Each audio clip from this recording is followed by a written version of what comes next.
if the American economy were a human body, its heart would be the energy industry. And unfortunately, here in Massachusetts and across New England, across the region, we have politician-induced heart disease. The problems are caused by ourselves, by our elected officials. And MassFiscal is really leading on the front here in Massachusetts. So the best thing you can do, if there's one takeaway, is get involved with MassFiscal and fight back here in Massachusetts.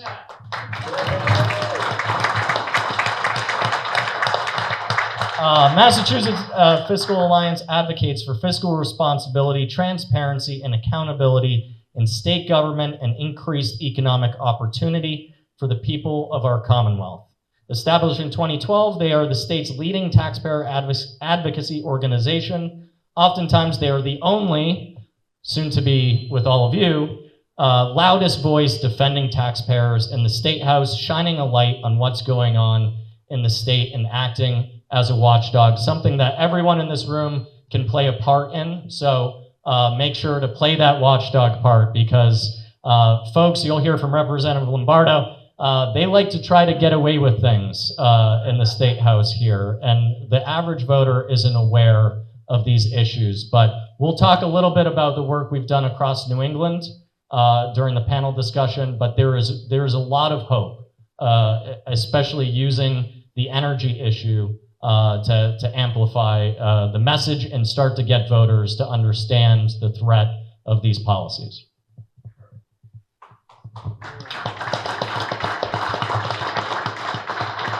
Thank you, Ross. Most of that was unscripted, those compliments, so thank you, Ross. Very nicely done. I'm going to just do a little intro of the panel. Ross already kind of spoke, but he's got 15 years underneath his belt doing political advocacy, grassroots organization. I think just watching him, it speaks for itself. State Representative Marc Lombardo, first elected to the legislature in 2010 after serving as a selectman in the town of Billerica. Since his election to the legislature, he's been a fierce advocate for the taxpayers, ratepayers, and for common sense policies. Rep. Lombardo is often the leading voice for transparency and reform in a very opaque legislature with a broken legislative process. This is the guy. Jack Gately. Jack is a native Bostonian, resident of Plymouth with his wife and family. Okay, don't hold this against him. In 1988, his first paid political job was in the campaign of Congressman Jerry Studs. From 1992 to 1996, he worked as a staffer in the Massachusetts legislature. Ooh, he left his political career in 2001 and became a Republican in 2009. Jack owns and operates Jack Gately Real Estate, 3 real estate schools. Jack regularly posts breaking news stories and creates content on social media. He has a large following where he reports on news that's not getting reported. Jack is the man. He has a website, massiveuturn.com. Check it out. He reports a lot of news that's not getting reported. Jessica Machado, state-based independent journalist and conservative advocate. She's best known for in-depth coverage of high-profile local stories, including the Karen Reed trial and ongoing, sadly, Massachusetts migrant shelter crisis. Jessica is a former lead investigative reporter at the Fall River Reporter, where she's focused on political corruption and human interest stories. She's also the host of the Jessica Machado Show, South Coast Tonight, New Bedford, and former fill-in for the Grace Curley Howie Carr Show. Lives in Somerset with her family. Thank you, Jessica.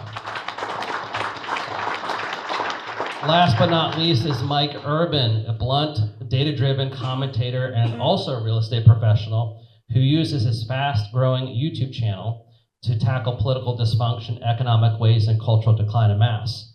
With 1 decade experience as a blue-collar electrician and other building a real estate estate, with nearly 150 agents across 5 states, Mike brings both first-hand experience and analytical clarity. If you don't follow him, you should. I have so many people that send me your shows as if I don't know who you are, so great job, Mike. That said, we are going to open up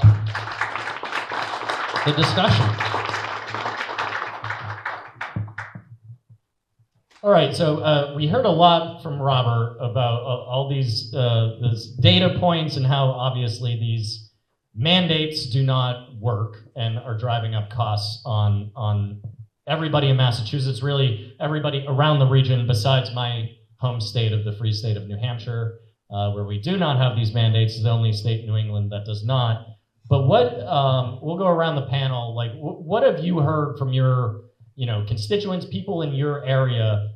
How are these mandates most affecting ratepayers? What's driving it? What are the policies that are connecting to the price increases?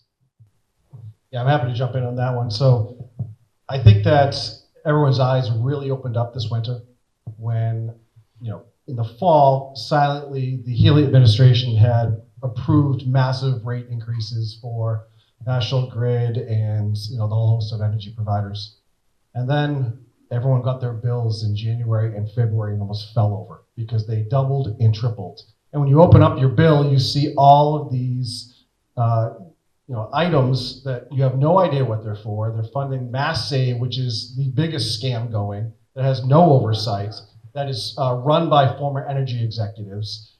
You've got all these green energy items on your bill, and it suddenly, people woke up and were outraged because they're seeing that there's actually consequences to electing folks that think of green energy policy as religion. And that's what you have in Beacon Hill. They don't look at the data that we saw today. Nobody who looks at this data can say with any seriousness that green energy policies are working in Massachusetts. You just can't do it. It's just math. It's just common sense. But that's not what happens up on Beacon Hill. This is to satisfy the left wing of the party here of the Democratic Party in Massachusetts, to make the activists feel happy with the green energy policy, and it literally has become religion for these folks. So they don't care about the math, they don't care about the pain, but they love the politics, which we saw when Maura Haley came out and said, "Hey everybody, I saved you $50. Now, I made your bill triple, but I saved you $50. It's fraudulent. It's fraudulent policy. It is, and it's not taking care of the most vulnerable in our Commonwealth who struggle to heat their homes in the wintertime. I mean, my first thought is I'm not sure anybody understands how this happened. We have a lot of local groups that have popped up, and once those bills came out, we're like, how did we get here? What happened? Today, despite having these atrocious bills and these changes on their bills every month, I'm still not sure people can make the connection between our elected officials and what they're seeing on those bills. Certainly there's outrage. Certainly they see the pinch in their wallets, but can they make that connection between who they voted for and who is actually making these decisions? I don't think they do yet. I think that's why it's important for events like this. And then for those of us up here to continue to share information to them that does not make it to mainstream media. Unfortunately, this was kind of a blessing in disguise. It seemed to have motivated people. They are getting a little aggressive online, and they want answers. But I think it's up to some of us to actually deliver that and kind of point them in the right direction. Well, in terms of they can't make the connection, I think in a way the system is designed so they can't make the connection, so that there isn't a direct line. So in terms of telling the story, which I think Mike did a great job on his YouTube video that kind of went super viral, I think you deserve a lot of credit for that, putting this issue online, is to focus on choice.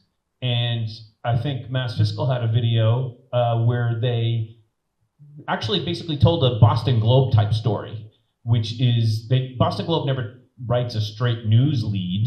Everything's a feature story. And when you did that story about Mr. Lowenthal, I think his name was, where it put a face to the story, people understood it. People connected with that, rather than Bart. No offense to our awesome speaker, but people understand other people. And when we talk about highlighting individuals for whom in which they see themselves, and focus that discussion upon choice, I think we can really make a headway and make that connection that you're talking about. Here's what happened, okay? I made a video as he said, about a week before the news covered it, okay? That video got upwards of 250,000 views since I published the video. And what I noticed was nobody was talking about this. Nobody had any information. Nobody had anything backed by any levels of data. And people will continue to pay their bills, okay? I think this was an 80-20 issue prior to the bill spiking. I think 80% of the people voted for these things, unfortunately. And then once they got their bills, it seems as though that script has become flipped, where people are very concerned with their costs. And as I said, in terms of making the video, nobody was talking about these things. It was a week later when I think it was Ben Simino, he started picking up on this because they probably saw that and they're like, we have to cover this. So all of us sitting here are in a position where we are forcing the legacy media to cover the stories that nobody wants to cover. And it's very important that we could get this message across. And ultimately, something needs to be done throughout the legislature. And it starts with you guys. It starts with the people in this room. And it starts with us influencing you guys in terms of what the data is in order to make this state affordable. I think everybody could agree with that, right? Just following up on what Jack said, people relate to people. Ironically, there was a testimony on energy policy yesterday at the State House. One of the state reps, his name is Jeff Turco, was quoted in State House News talking to the energy secretary.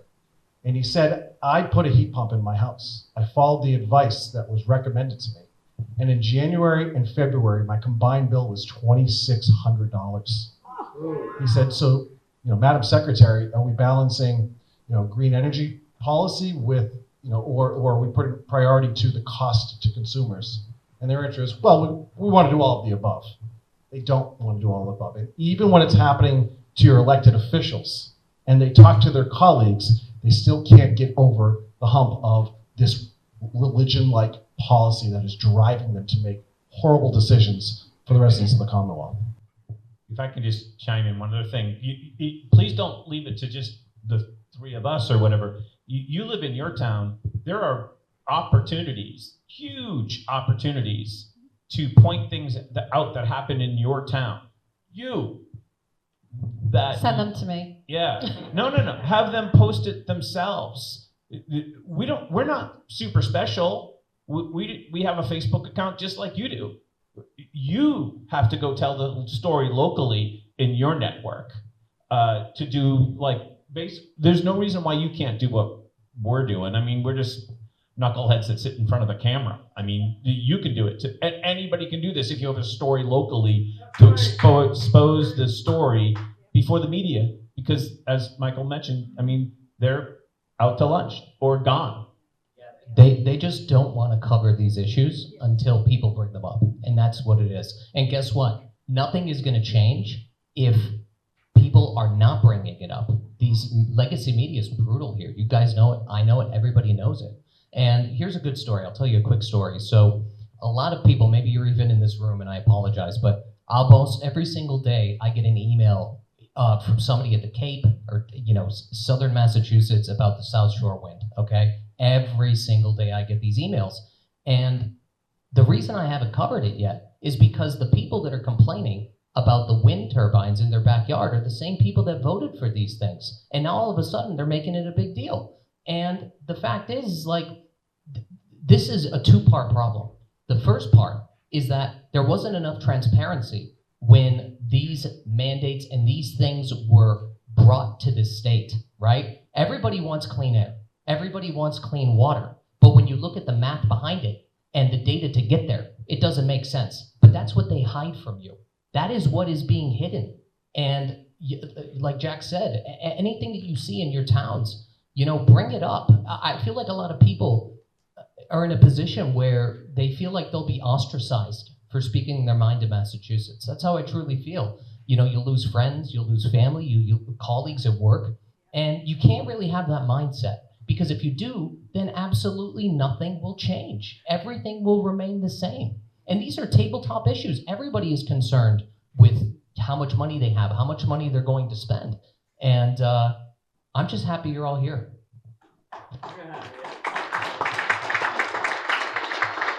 If I could just add one quick point. I completely agree about the salience and the power of the affordability issue, because this should cut across any partisan divide. Because in theory, politicians of all stripes care about the poor and the middle class, in theory. Another quick point.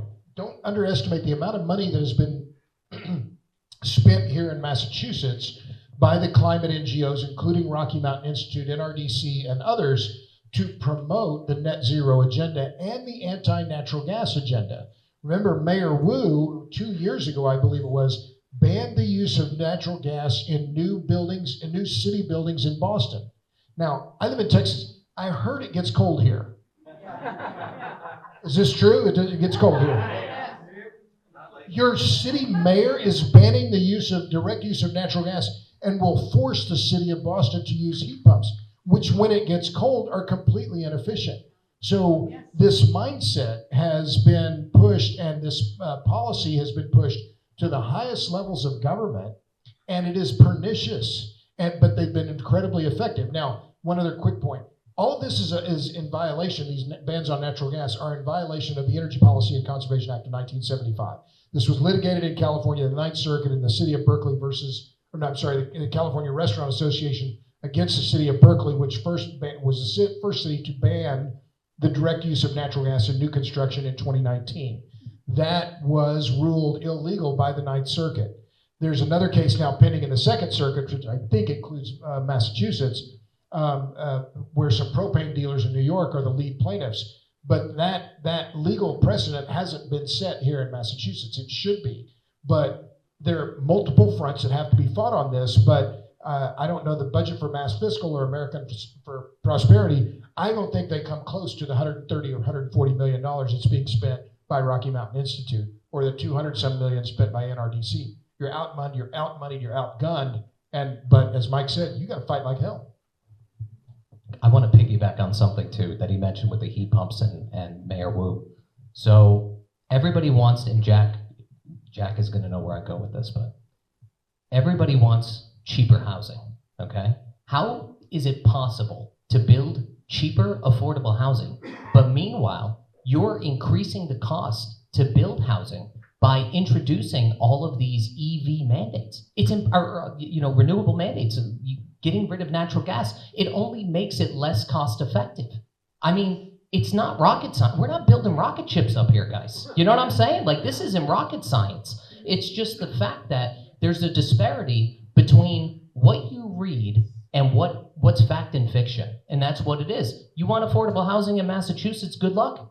Right? They want to build more homes. You think building more homes is going to make things affordable? It would, right? In theory, but not when you're increasing the cost from the builders. How is that humanly possible? It's ridiculous.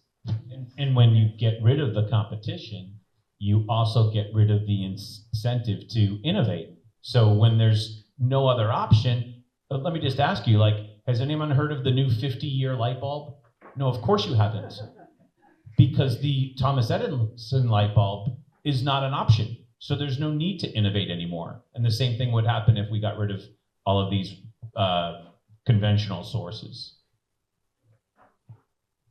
Yeah, I just want to mention one thing. I mean, I talk about this with Ross a little bit, and Robert mentioned it being in Texas, and I talked to a lot of you guys being in Massachusetts. At times it could be a little discouraging, is one way to describe it, being here. But flip it upside down. You're not in Texas. You're not in New Hampshire. You're deep behind enemy lines in Massachusetts. You guys have an obligation to be the one that speaks up. As Robert showed on that screen, a few Massachusetts towns stopped really bad things, and it really started with just people speaking up. MassFiscal, Jason, who is floating around here, interviewed a lot of these people, and these projects stopped. When you stop really bad things in California, Illinois, New York, and Massachusetts, what happens to us as a country?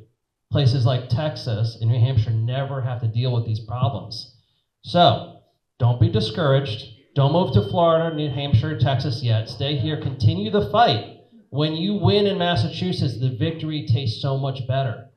So think of it out. You're deployed. We're behind enemy lines. When you run out of ammo, you throw rocks. When you run out of rocks, you throw punches. That's our job in this room. Don't let them win. And occasionally we do win, and it's wonderful. They don't know how to handle when they lose in the state. So no offense to Texas and New Hampshire, but sometimes when we win here, it feels really good. If I may, Paul, before you. I just wanted to say something about that. I'm from Somerset, Massachusetts. We had 2 coal-burning power plants in Somerset. We lost Montauk, and then shortly after, we lost Brayton Point. And I don't know if anybody's followed the news from down there, but Prysmian, an Italian cable manufacturing company from Italy, came down and said, we're going to use this space of this old former power plant. You may know Joe Biden actually came to visit us in Somerset on the exact same spot.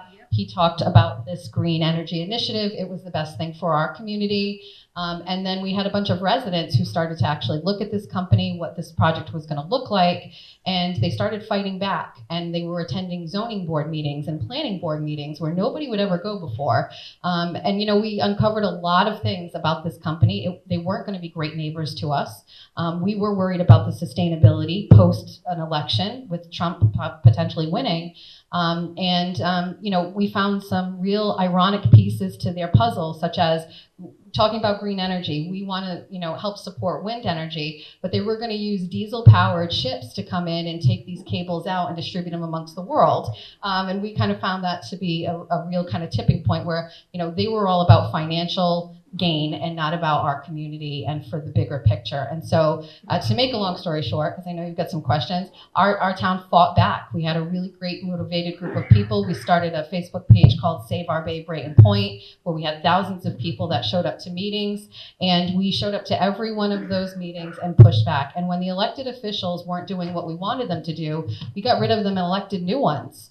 And that's the thing that I feel like we have an obligation to share, is that, you know, we're very lucky with our state representative over here, but it's not everywhere. And so it starts small. We fought back. And unfortunately, they left us in a town divided. We had some people that really bought into this. And those of us who saw through it, we never believed there was an energy crisis that we needed to be a part of. And now we're left kind of mending those fences, and Prysmian is gone. You know, the day after the election, they said that they weren't going to be here and this project was gone. So yeah, it is an accomplishment, I think, for the people of Somerset and New England. But, you know, to Paul's point, fighting back, I mean, we're just a group of regular small people that actually started showing up and going to meetings and making change. So if we can do it in Somerset, you can do it where you are too. I'll just say real quick, who here thinks that Vermont is a deep red state?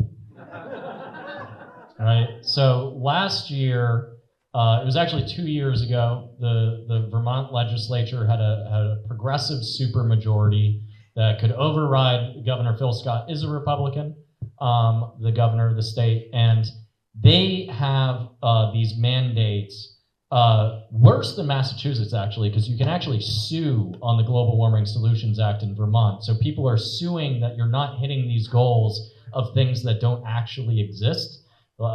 Things like EV trucks that don't exist.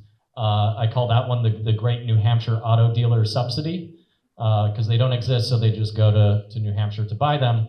But they instituted something called Act 18, the Clean Heat Standard.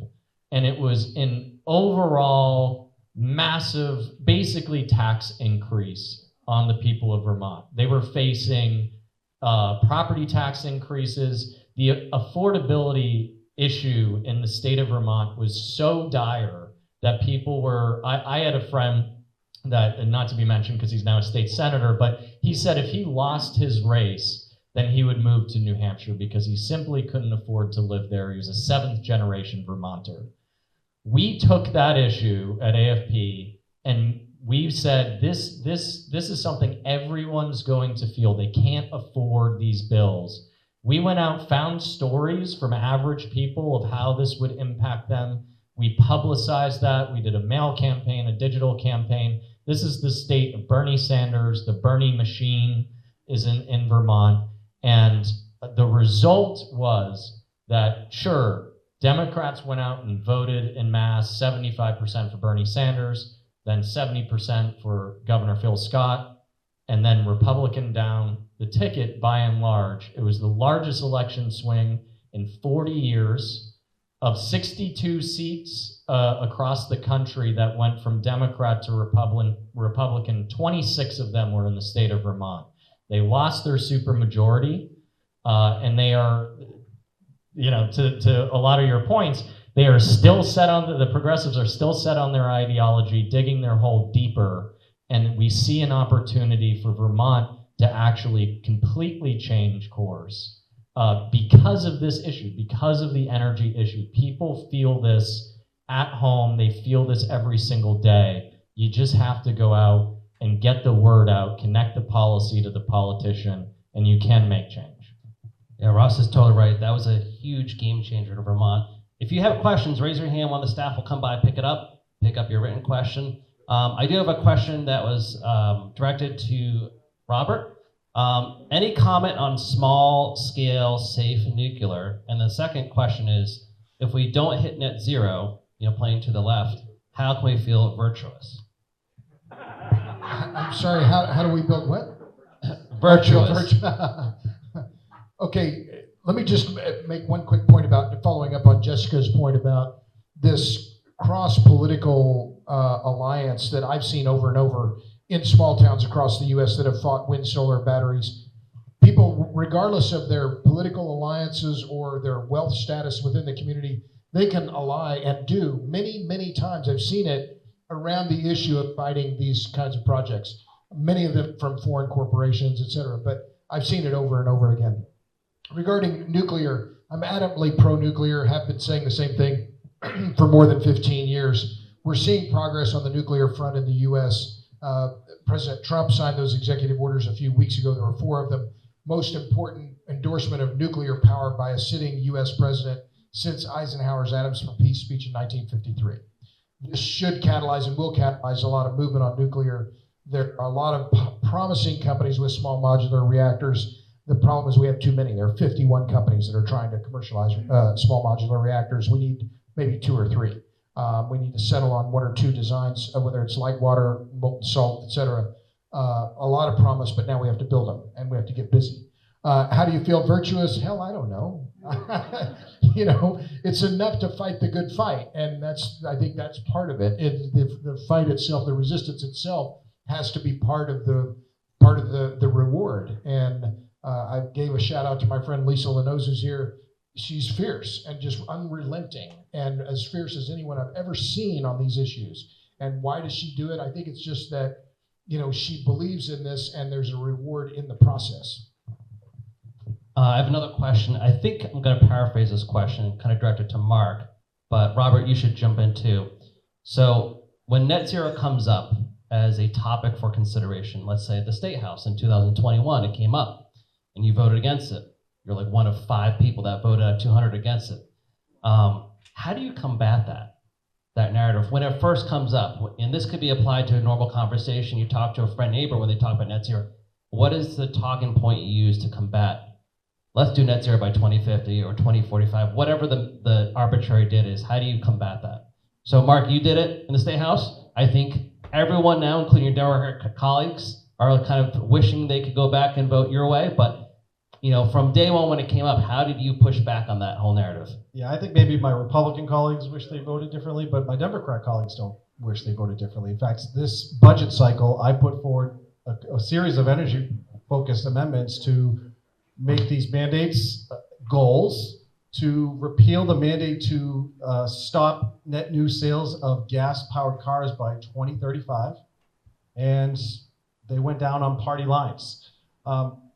How do you talk about it? Like we're talking about it tonight. You have to be honest and courageous that it's a scam, that it's hurting regular citizens and families who can't afford to live in the Commonwealth. They can't afford to heat their homes or cool them on 95-degree days like we just had. It's kitchen table conversation. It's real. It impacts families on a regular basis. And as Jessica talked about, the communities will come together and have these small victories. And I harken back to what I just told you about the unsuccessful amendments to try to change policy. And that becomes frustrating. But I do believe it's going to change because it has to. Because as Robert said earlier, this can't happen. The math doesn't work. It literally can't work. And so I think once 2030 and 2031 and 32 comes, and residents look and say, there are no EV charges for cars around the Commonwealth. How the hell are we going to get rid of gas-powered cars? It's going to be a big problem. And I think that's going to wake up people because it smacks you in your face. You can't hide from it at that point. You can't be lost in your kid's soccer game when you know that you can't drive your car and you won't be able to power it and be able to live a normal life. So the resistance will come. Change will come only when it's forced and there's no other choice. But until we get to that point where the hands are forced, you're going to see the zealots continue to just push this policy to make themselves feel virtuous. Another question for Robert here. Do you think that New England should go back to a regulated market structure from the deregulated structure we currently have? This is a really interesting question. My first book was on Enron. I published it in 2002. I was at the Enron building when it went bankrupt on December 2nd of 2001.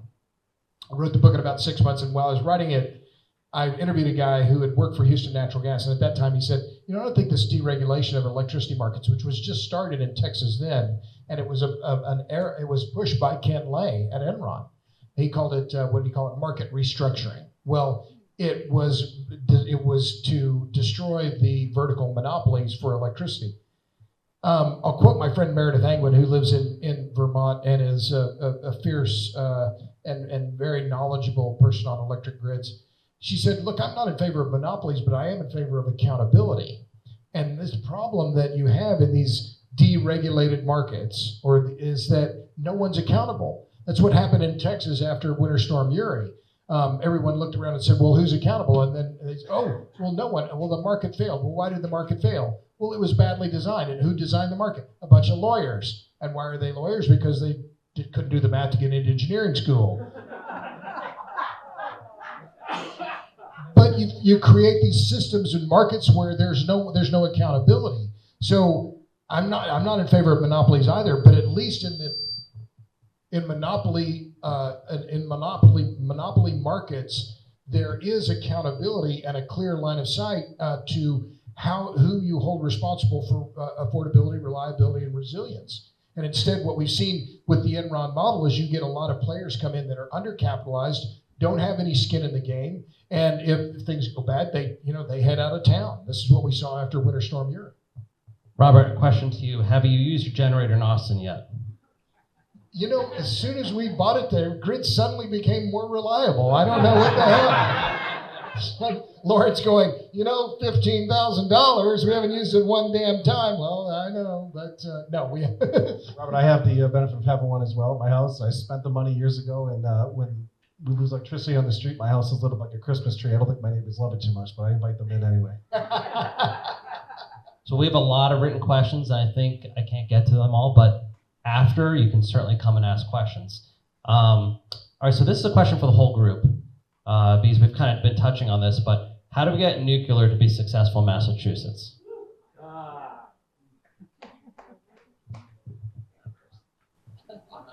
I'll go first. We need information. I need information like what was given to me today and to all of you so that I can share it with my followers and my readers and pass it on to my local elected officials. I don't know much about nuclear. I want to learn, but I need all of that information. So events like this, easy to read, easy to consume, pieces or nuggets of information for the regular average homeowner is very important. I really try to break things down. I'm a regular person, a middle-class family.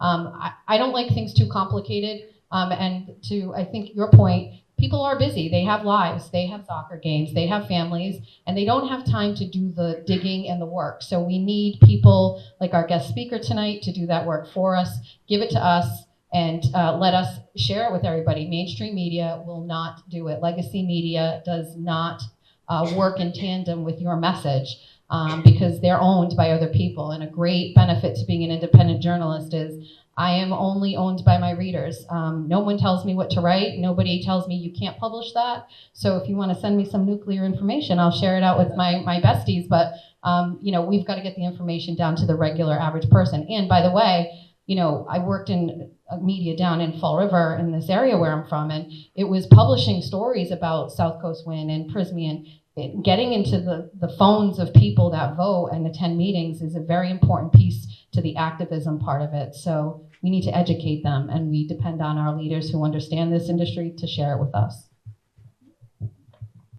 I'll just say on the nuclear front, as someone that lives in New Hampshire, where we have Seabrook nuclear power plant that powers this place here. If you know, for your leftist or progressive friends, if they care about climate change, they, you know, want to address that issue, and they don't hate humanity, then they should love nuclear power. And you're going to see things in New Hampshire in the north of a much different energy plan than any other state in this region. They are going to be investing heavily in nuclear. You know, little side note, they do want to leave ISO New England, so that could be a big problem for Massachusetts. But that's the future. If we have to build, if you were going to have, you know, President Trump wants us to be the leaders in artificial intelligence. If we're going to do that, windmills and solar panels are not going to do it. As Robert pointed out, there just isn't the power there. You need to invest in nuclear energy, affordable, reliable energy that is going to be able to power the 21st century. Windmills that kill whales offshore and industrialize our oceans are not going to do that. I want to piggyback on that a second. So I spent probably at least 30 hours researching AI and also researching nuclear. I have not done the video yet, but I promise I will. And one thing that I found really surprising is that, and Robert may know the numbers better than I do, but the amount of energy that we use and the amount of electricity that we use because of AI is only going to continue to increase, and it's going to continue to infiltrate the grid. And the fact is, I just don't see a world where solar and a world where wind, at least, you know, not right now, maybe never, will be able to compensate for the amount of energy used. On top of that, when you look at and Robert touched on this, the footprint, the amount of land used, I just want to put this into perspective for you, okay? It's 97,000 football fields.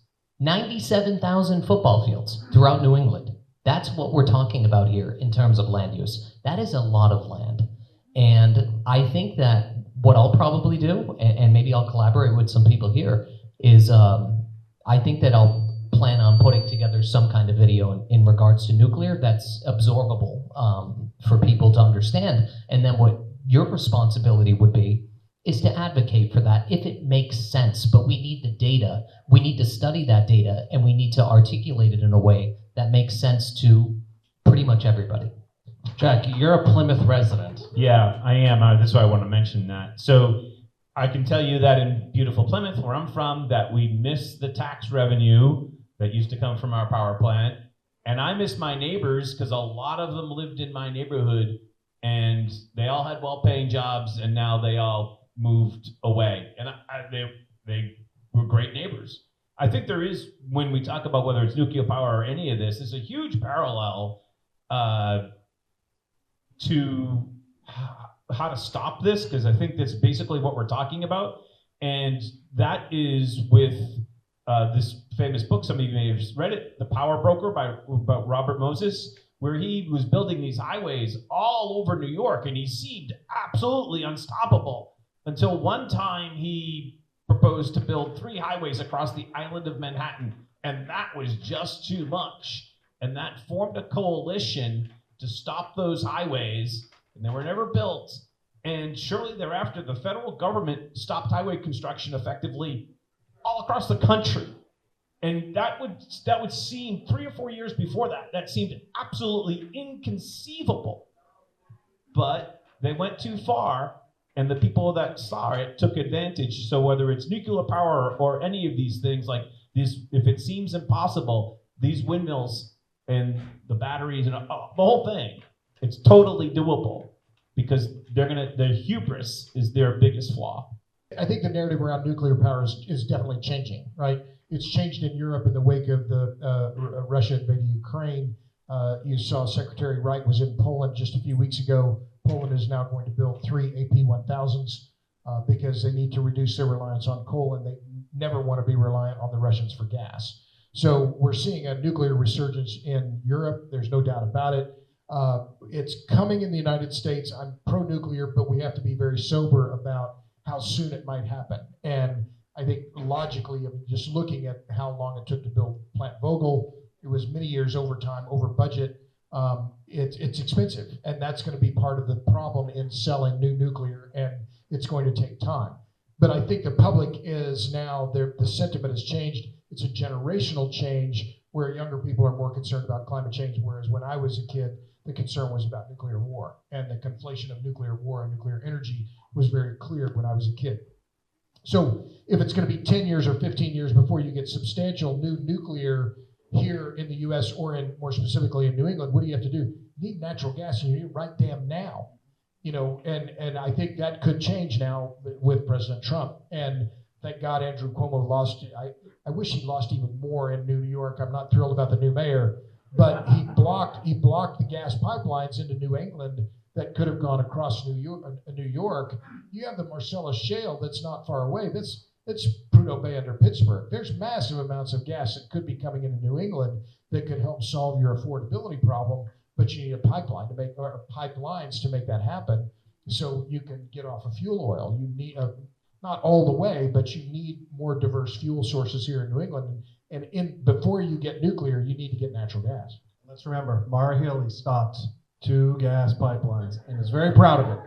And just one last, I know we're over time, Paul, but one last sort of fact to take home with you, because a lot of, whether it's Governor Healy or Governor Hochul, or you go down the list of Democrats that demonize natural gas, the largest reduction in carbon emissions in human history was created solely by the expansion and use of American natural gas. That has been the driving force. It has not been the solar farms and wind farms in Texas and California. It's been natural gas across the country and the expanded use of that. That's what's driven our carbon reductions much greater than any of the so-called green energy. So that's pretty virtuous. I think we're going to stop there. Thank you to our panel, our guests. Thank you, Robert. Thank you, Ross. And thank you for all joining. We're going to stick around a little bit. Feel free to ask any questions. You can follow our guests on social media. Their Twitter handles are on the back there. But thank you all for joining us.